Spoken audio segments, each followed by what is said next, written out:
Premiership-winning rugby league coach Paul Green has died suddenly, aged 49. The Queenslander was in charge of the Cowboys when they won the 2015 Grand Final.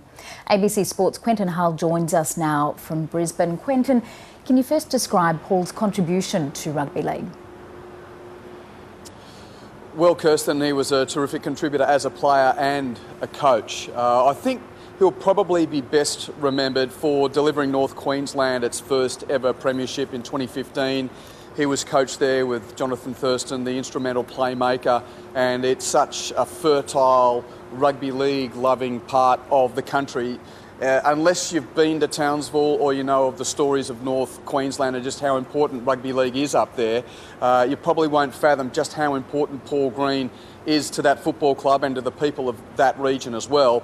But even before then, he'd had a great playing career with a number of clubs, most notably Cronulla, where in only his second season he won the old Rothmans Medal, which was the old referee's 3-2-1 award. And to think, around that era we had Peter Sterling, Alan Langer, Brad Fittler and Ricky Stewart, players of that ilk, winning that award. So that shows you just how good he was as a player, but certainly in the last decade or so of rugby league, he's been remembered for that premiership drought-breaking title in Townsville, and many were suggesting he might have been on the cusp of returning to club footy with a number of coaches in the NRL being sacked this year, but with the tragic news of today, of course, that won't be happening.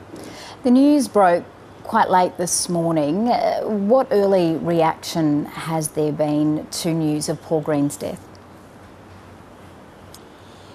Well, it's just shock. I think we're scratching our heads trying to find some answers, really, and I think it's not only Kirsten, Paul Green, and the fact that he's a guy with two children and a wife, and just about to turn 50 years of age. He's no longer with us, but you add that to the story of this year. He was very good friends with Andrew Symonds, who tragically died only a couple of months ago up in North Queensland as well, all the way back to the passing of Shane Warne. So Australian sport as a whole, we've been rocked by a number of terrible circumstances this year where we've been given a tap on the shoulder and told a great is no longer with us at too young an age.